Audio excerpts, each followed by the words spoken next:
We're talking more than $6,000 per student. See the difference when news happens on your time. WCNC Charlotte on Fire TV.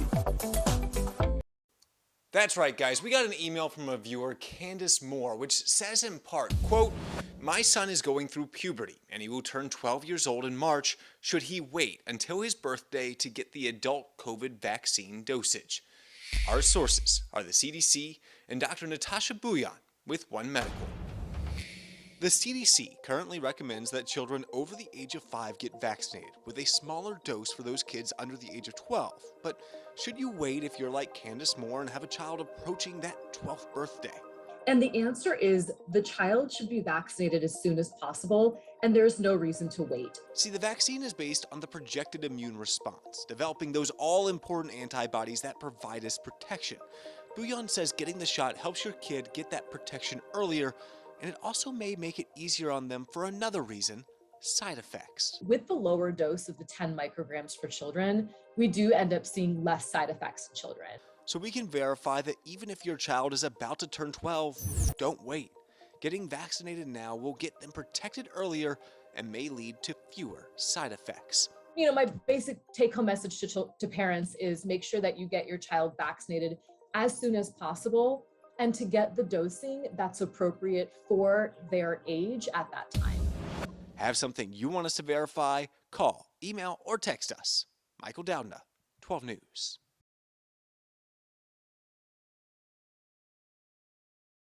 The 2021 Atlantic hurricane season is officially over, even though this year it felt like it was already done months ago. Let's recap the season in this week's Weather IQ. For the 7th year in a row, the first named storm was born before the official beginning of hurricane season. This year was another season for the record books, ranking as the 3rd most active season with 21 named storms. In total, we had 7 hurricanes this season, and 4 of those were major, meaning Category 3 or greater. The first hurricane was Elsa, who outpaced 2020's Edouard by 4 days for the earliest 5th named storm on record. A month later, Tropical Storm Fred formed on August 11th. Fred prompted 37 tornado warnings here in the Carolinas, and this tornado in Iredell and Alexander County. 8 storms in total made landfall in the United States, starting with Claudette and ending with Nicholas. 2021 will really be remembered for only one storm, Hurricane Ida. Ida made landfall in Louisiana on August 29th, within 6 hours of the same day that Katrina made landfall. Ida next devastated the Northeast as a tropical depression, dumping 8 to 11 inches of rain just 2 weeks after flooding from Monterey. Ida was by far the most destructive, but it was not the strongest hurricane of the season. Hurricane Sam luckily stayed out in the Atlantic, but reached a peak of 155 miles per hour, only 2 miles per hour from Category 5 strength. Sam was also the longest-lived named storm, lasting 12 days and was a hurricane for 11. After Sam, dry air and wind shear helped quiet the Gulf and the Caribbean, but the worst had already been done. It only takes one hurricane to make a season, and this year, that hurricane was Ida. With WCNC Charlotte, I'm meteorologist Chris Mulcahy. I think only takes one. Yeah, a collective sigh among a lot of folks along the Carolina coast that this is over now. I think we were totally lucky in this situation, because after so many years looking at what has happened on the coast, it doesn't mean the next year couldn't be that. But hopefully it's calm. Relatively speaking. And we had a lot of storms that made landfall here in the United States, 8, and the average number is 3, and it's really astonishing because last year we had 11 landfalls, 8 landfalls this year. We're really happy that conditions turned off, because if you remember last October, we had multiple storms that were impacting Louisiana, the Panhandle, even us here, that we had some of the devastating flooding from it. So it was really nice to have a quiet end of the season.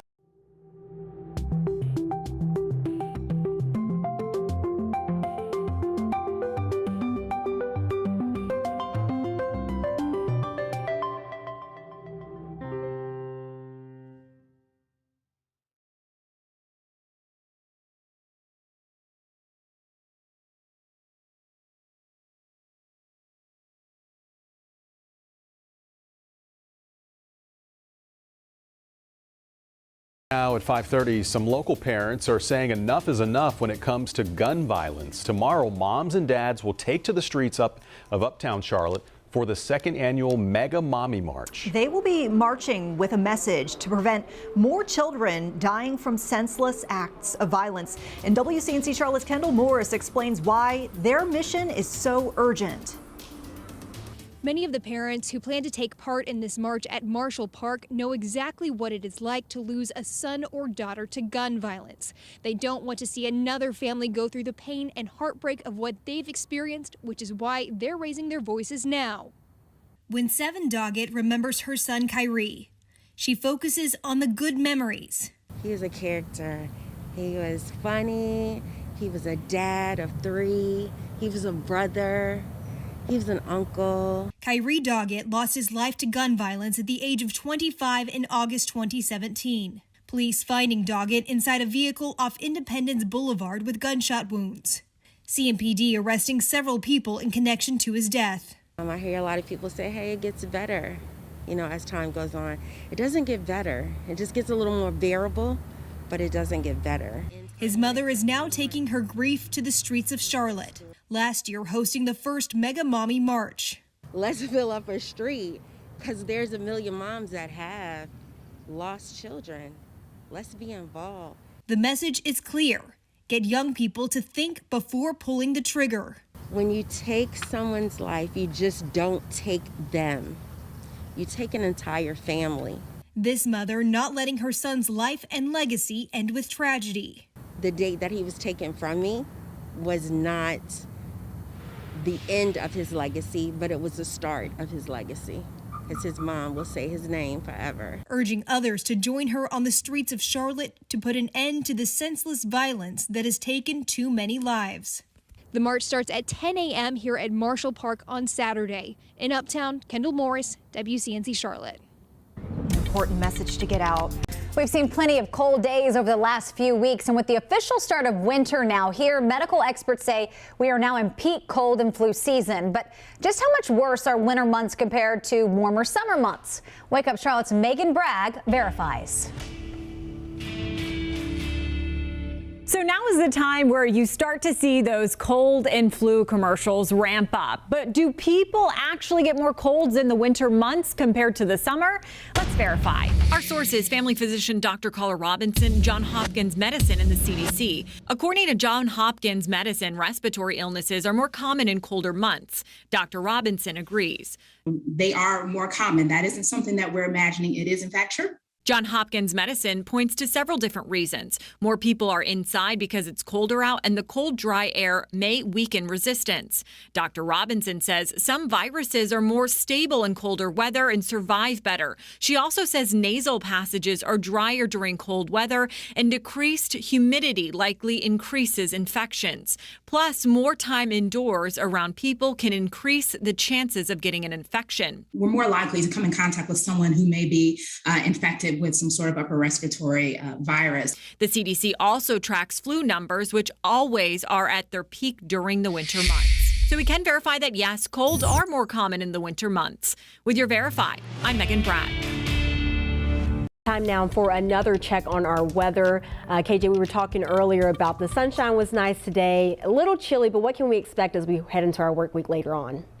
Well, Bree, we're looking at a little bit of a roadblock for tomorrow. It includes the chances for rain, so let's get to what you can expect. For the rest of tonight, we'll stay dry. You don't have to worry about those showers for the time being, but it will be another cold night. Currently, temperatures are at 40. The feels like temperature, that's the wind chill. It's a factor because that's how it's going to feel as you step out for your Saturday evening plans. So just be prepared to have a coat for tonight, and then we'll switch things up for tomorrow and have that umbrella. So here's what you can expect through the overnight. We'll likely hit our low temperature after midnight, falling below freezing. But as you wake up tomorrow morning with more clouds in the sky, just to paint that picture for you, temperatures will likely be above freezing, but you will have a cloudier start to your Sunday. Not going to be that bright Sunday as you expected for today and had today. Now, the potential for rain, I'm going with likely for tomorrow. Still, this is not going to be a washout event. Why? Because the rain is coming during the afternoon and evening hours.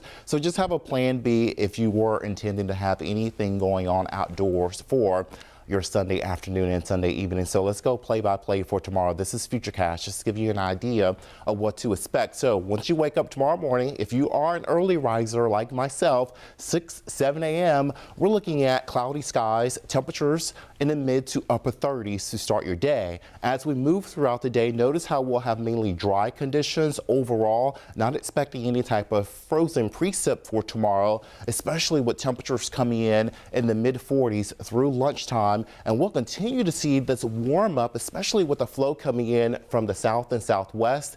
That is going to put us in the mid 50s. So we will have a milder day tomorrow, but we will be looking at that potential for some showers. So you will see those clouds building in. The look is going to be as if it's going to rain, but notice where the showers are going to be as we time this out. The timestamp 3 p.m. over my head. Notice just reaching the mountains between 1 and 3 p.m. This is all going to advance, moving from west to east, moving towards the foothills, as well as the metro coming in between 5 and 7 p.m. And you can see this is going to be a soaking rain event, potentially some heavy rainfall embedded with some of these cells that will move through tomorrow. It looks to be mainly leading edge here with the heaviest of the showers moving through first. So once the heaviest of the rainfall moves through, you're likely going to start to notice that drying trend. So we'll begin to dry out by Sunday night, especially by Monday morning. And notice we'll continue to see those clouds breaking up late Sunday night into early Monday morning with that small window for some frozen precip, a little bit of a freezing rain and wintry mix in the mountains late Sunday night, but I'm not looking at that to really amount to much into the day. Now, the roadblock is going to be Sunday afternoon, Sunday evening with a 70% chance of rainfall. Overall, it's going to be dry. So if you have brunch plans for tomorrow, I think you will be in good shape. It will be a cold and cloudy start to your day. The rain chances will come in early afternoon at about 20% and build throughout the day. Your mornings going forward, be prepared to pull back out the winter coats, because we will be in the 20s by Tuesday and Wednesday morning. Once again, a quick look at your 7-day forecast. Overall, the forecast is going to be very dry after Sunday into your Monday. What's near me? If you're out and see news, open the WCNC News app and go to Near Me on the bottom right. Then tap Share with Us. Upload your photo or video and tell us about it. Hit Submit and your news has reached our team at WCNC Charlotte.